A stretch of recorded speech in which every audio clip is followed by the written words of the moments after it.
Welcome to Career Journals. I'm your host, Faye, and in each episode, we talk to professionals in different industries about their careers, personal growth, and everything in between. If you're in school or just figuring it out, we're here to help. Help explore what's out there and how to get you there. How are you doing today? How do you feel? I'm doing good. End of the day, so I'm very, very much looking forward to our recording. Nice. We're going to start off with an easy question, my favorite question to lead up with. So tell me about yourself, your background, where did you grow up, and then also what you studied earlier on. For sure. So to tell a little bit about myself, I'm a corporate girl and a creative soul at night. So I do work in finance and I do a lot of things outside of my 9 to 5. I am a self-published author, speaker, mentor, blogger, YouTuber, and podcaster. I just recently launched my first podcast, and Amazing. I am originally from Italy. I was born and raised in Italy, and both of my parents are from Bangladesh, so I'm a third culture kid. And I have studied finance back in university. I'm a very proud woman in finance, so I'm very passionate about finance. It's amazing. Your background is incredible. Like growing up in Italy, being from Italy, your family, your cultural background as well. Just to dive a little bit more into that, do you think your upbringing played a role in the career you decided to pursue? Also being an author, starting a podcast yourself. Was that anything that inspired that path? And yes and no, meaning that when it comes to finance, definitely my cultural background, my personal background did not have any type of influence. Although I must say that in the South Asian culture, like women are not taught about finance, we're not taught to be financially independent. And when it comes to doing other things that I do, like in terms of like creative side, like having my blog, my podcast and stuff like that. Yes, in that sense, a lot of the things, they come from my own personal experiences and how I wanted to change that going forward and how I wanted to spread the message when it comes to, being multicultural, being their culture kids, and talking about my book, talking about female, how women are treated in the South Asian community. Yeah, that comes from my own personal background. Yes. That's amazing. That's really good to hear. Can you tell me a little bit about what first got you interested in your field, in your path, and then dive a little bit more into your book as well? I think our listeners would be really interested to hear about that. Yeah, so if we talk about my 9 to 5 job, definitely the reason why I went into finance, it was because I felt like finance had a lot of, I would say, better job opportunities, but I was not even in finance when I was in university. I was in international business. And then I realized how much I hated international business. It was just like, no, I don't want to do this. Then finance was my minor. And so I took a class, and as I always say, it was love at first sight. So I studied finance with no effort. It was very like, for me, it was so fulfilling just to go and do the exams and so forth. So I very much enjoyed finance a lot. And when it comes to other things such as having my book, that was something that I was very much inspired by another self-published author who also published her own book.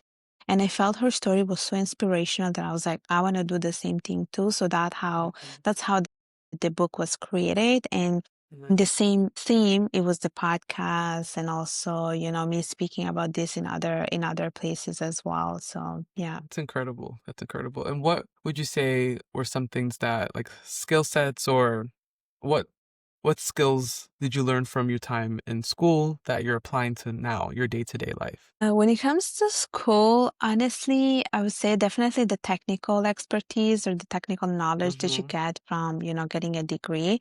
But I would say I got a lot of my skills more as soon as I started to work. And I feel like one that has been very important for me was adaptability. I know that when we talk about skills, we always go with the same skills like, communication, teamwork, and stuff like that. But I wanted to, like, for me, what I learned, it was more about adaptability, especially because I think that if you work in finance or any type of industry, you will always be susceptible to changes, like the market changes and maybe your job gets, shifted to another parts of the world, or maybe, there's no technology. And so you have to, like, you might be let go, maybe you might be asked to change roles. So I learned how to adapt in those kind of situations, embrace change. and that Yes. helped me to basically be adaptable and being able to succeed. And the other thing that I think is very important is this skill set of being a lifelong learner. Like I don't know if I would call it skill, but it's something that definitely people should learn to have, especially when they start working, is to have that mindset of being a lifelong learner, because that's how you're gonna grow Hmm. and that's how you're gonna go forward in your career, in any type of career. This is not just finance. And the last thing Hmm. I would say, I learned a lot about resilience, especially because I would apply for jobs initially, even afterwards, and get rejected. And I learned Yeah. how to be stronger from those rejections. Yeah. That's amazing. I couldn't agree more, especially when it comes to being a lifelong learner. No matter how old you get or how life throws you in different directions, it's just good to always take in more information and build from that and learn from that. So I agree. Can you take me through your typical day? So I know it may vary, every day is a little bit different, but if you were to craft a typical day, what does that look like for you? Yes, I can definitely tell you my days are pretty different from one another, but one thing is for sure that my 9 to 5 is pretty much the same, although I do Hmm. feel like it can be quite eventful. So it starts, me going to the office. I do have to work from the office, so I do have a regular 9 to 5 job. However, I do like to use my lunchtime, let's say, to go for a Hmm. walk or to connect with people, to socialize. Yes. And right after work, I do bunch of Yeah. things. Like I am either recording a podcast, or maybe I am going to my boot camp workout, or I'm going to my Toastmasters club to practice my public speaking skills. And I also do a lot of volunteering activities. So I also Nice. have my mentoring call with my mentees. And I'm also part of an organization called Women in Leadership, and I'm the co-chair. And so for our Montreal chapter, we are planning, events and stuff like that. So I also have those meetings. So basically, every day is something different, but it's pretty much spread out Hmm. throughout the whole week. That's amazing. That's amazing. That's a lot to take on as well. I can't imagine like having to do like a regular, like just building your life to just, pay the bills, get things done, have a job, but you're also Yeah, giving back into your community. You're doing things for women as well, women empowerment. That's impressive. Yeah, kudos to you. That's yeah. that's a lot to take on. um, what would you say is the Thanks. most rewarding thing for what you do? So it can be all you do outside of your 9 to 5, or also within your 9 to 5 as well. I'm gonna answer for both, to be honest, because Mm-hmm. both are equally important to me. I think for my 9 to 5, I think the most rewarding thing is that I am able to learn a lot. I used to think that learning just ends with school, and that was one of the things that was upsetting me the most. Was that, oh my gosh, I'm gonna be done with school, I'm not gonna learn. Yeah. But I'm Hmm. lucky enough that in the place where I work, I get to learn through That's good. attending webinars, to participating to meetings, and I get to learn about finance, which is something that I am Hmm. very passionate about. And when it comes to my 5 to 9, I think that my most rewarding thing is the ability to really see an impact in the things that I do. I do a Hmm. lot of mentorship, and I mentor a lot of young talent, especially women who want to study finance. And I think what has been most beautiful is that I was able to see the impact that I have made in some of these women that I came in contact with. And Yes. so for me, like, mentorship has been something that I very, very much enjoy. So seeing the transformation in these women, it has been probably the most rewarding thing. Yeah. What would you say are some challenges or misconceptions that people normally see when it comes to your career, especially when it comes to finance, being a woman in finance as well? Yeah. Let me tell you this. Some of the things are pretty true. When it comes to finance, and finance is very male dominated. There's a lot of underrepresentation. That's not a misconception. That's an actual fact. But one Hmm. thing that I don't like and hearing about when it comes to finance is when people say, "Oh, finance is all about numbers and it's boring." And I'm Yeah. like, no, no, no, no, no, no, no. That's not Mm-mm. how it works. That's really not how it works. Finance is very big, very Hmm. big. There are different things within the financial sector. You can do so many things. There are so many different roles, and it's ever changing. It's not Yeah. just numbers, because I feel like people associate finance with accounting. Okay, accounting can be boring if we really want to say that, but not finance. Hmm. Because with finance, you have basically numbers, yes, but then behind these numbers, you have a story, So Mm. let me tell you, finance is not about numbers only. There is a lot more than that. There is the quantity side, but there's also the quality side. That's beautifully said. Even talking about finance as a means of storytelling, I've never seen it that way because I've been in that group of seeing it Yeah. as it's all about numbers, but it does tell a story. That is really cool. I like that. Is there a moment from your journey Yeah. that has shaped the way you see work or see your future? Is there like a it could be several different moments or tiny little moments, but has there been a moment you're like, wow, this has changed my perspective, you know? I don't know if there was one particular episode. I think everything was more like an accumulation of different things. Mm-hmm. I think I learned more from my, I would say, negative experience because when I started to work in finance, I think I was very convinced that I was going to stay in the same role forever, in the same company Mm-hmm. forever. But then it hit me when basically I was told that my job was no longer available, that it was being outsourced. That's when Yeah. I started to see the industry with a different eye. But it's not the industry itself, it's more how the world is, you know. It's very uncertain when it comes to job. Like you should not take for granted that your position is going to be there forever.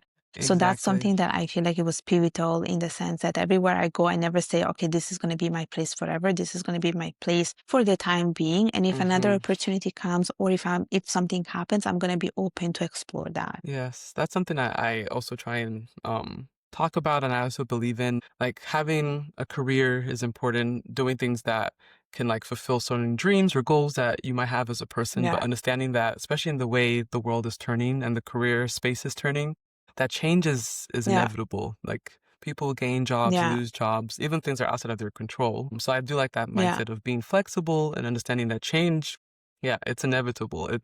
Things can happen good or bad. So that's a Or great bad. way Yes. to say that. This is my favorite question. What advice would you give to your younger self? I would I would tell my younger self to say yes to more opportunities, Mm, even when you feel scared of them. Yes, and the same advice I would apply to even now that I'm an adult. Like I yes. don't like to walk away from opportunities that are completely new. And I feel like Mhm. some of the times you're very uncertain, you don't feel like you might be capable of doing them. But Yeah. I try to still go and try them no matter what the results are, just for the sake of telling myself that I'm not losing anything by trying. Mhm. So my advice to my younger self and to myself right now would be to say yes to opportunities. I agree. I agree. And then also pushing a little bit outside of our comfort zones as well. Like there's so many things I'm like, oh, would Yes, I look yes, silly doing that? Or oh, I don't know enough information about that to even try. Even I'm trying to unlearn that. Just because I'm not familiar with something doesn't mean it can't be good for me. So yeah, I love that that's advice. it. 26-year-old, have no idea what I want to pursue for a career. I currently work in operations for a nonprofit, making $16 an hour. I enjoy my job, but I don't make nowhere enough to live comfortably and set myself up for retirement in the future. I've tried business classes, they don't interest me. I've dropped them. I don't see myself sticking it out. I don't do healthcare. I'm very queasy around blood. And realistically, what are my options here? Would I be willing to go back to school? Maybe. And I can't even begin to think what for. And then this person also mentioned some of their hobbies. They enjoy working out, running, playing video games, movies, hiking, doing puzzles. So, a couple things that they have interest in. What do you think, just from like big picture, what should this person take a step back to think about when it comes to career? So big picture would basically start with, I would basically ask them, where do they see themselves in 5 years? Mm-hmm. In more like broader terms, you know, like Yeah. I would want them to tell me like if they have certain careers in mind, and it doesn't have to be one, it could be something general. And then basically we will draw the plan from there. And for Mm-hmm. this person who seems quite lost and doesn't know what to do, I think it would be nice to speak with you know, a career coach or maybe Yes. like a counselor, you know, like Mm-hmm. sometimes those universities they do have like a career counselor who They can do. literally guide you and show you like all these different options. Mm-hmm. And I also think it's important to tap in your hobbies. Like this person said he likes to work out. So Mm-hmm. is there a chance that maybe he would like to become like a how do you call them, like a coach Yeah, like a for at fitness the gym coach, or sports something like that, coach. which Yeah, is quite profitable, I would say. Yeah, exactly. Because I think if this person has hard time like not liking what he does, but then he likes all these other things, it's I would focus more on their hobbies and see if we can turn them hmm into something that could be monetized, basically. And it could exactly. start with a part-time job as well. Like it doesn't have hmm to be your career. It could be with a part-time job that you do and it brings a lot of fulfillment. And I'm open to the idea of going back to school. But again, Yeah. before making that decision, it's important to see what are my options, and that is that you should do it with a professional who can guide you. I agree, especially because it's costly. So before going back to school, make sure Yeah. do your homework, do your research. And I love your idea of a career coach because even if you're not Hmm. enrolled in a school, you can even find people online. You can find people on LinkedIn, reach out to them like, hey, Yeah. can I just talk to you for like 20 minutes? Just see pick your brain on a couple questions that I have, and they can point you in the right direction. So that's a great advice. And it's something that I know Yeah. that I did when I was picking my career was also seeing what I care about when it comes to work-life balance. So if you strictly care Uh-huh. about making amount of money a year and you don't care if you're working till midnight, then you can also go into certain career paths that Yeah. can provide that. If you do want to have more Yeah. time, if you want to have flexibility, if you want to be able to work from home, these are all questions you should ask yourself. And also, if your job is also tied to your hobby or your passion, sometimes you might have to sacrifice initial financial gain to just enjoy your day to day. So you actually are Yeah. happy going into your job, but you might not make as much. So these are just questions to ask yourself, and then talking to a professional because we're just regular people and we're giving our own personal advice. But talking to a professional will be a lot better to actually pick a major or pick a career that you can start. So yeah, thanks for Yeah. giving the advice. I know you said you were not sure if you were qualified, but that was amazing. Yeah, I was like, I don't want to say no to the opportunity, you know? Yeah, I love that. Do you have any closing remarks? Anything you want to tell the people? And also, where can people find you online and also reach out to you and listen to your podcast as well? Yes, so people can connect with me on LinkedIn, of course. I'm Yes. happy to do like a quick call if anyone wants to chat with me. So it's hmm Urmi Hossain. My YouTube channel is also called Urmi Hossain, and my spot podcast is available on Spotify and Apple Yes. Podcasts, and it's called Amazing. Stories Beyond Borders. And I'll also make sure to include all your links on our website. We also have a blog where we do for each episode, so we'll put that on there. And then we'll be tagging Rumi in all of our socials as well, so you can find her. But yes, thanks for joining. Thanks for sharing your story as well. And also to tell our listeners and our audience, I myself have been slacking in responding, so I want to apologize for not responding quickly. But I'm so happy that I had All you on good. here. It's been amazing to have you on this episode. Thank you for tuning into this episode of Career Journals. If you've enjoyed the conversation or just felt a little more seen in your career journey, be sure to follow along on social media at Career Journals Podcast for behind the scenes clips, career tips, and a little bit of humor. Don't forget to check out our website articles that break down how to get into various careers, job titles to look out for, salary estimates, and so much more. Whether you're choosing your first path or making a major pivot, Career Journals is here to help you navigate it with honesty and clarity.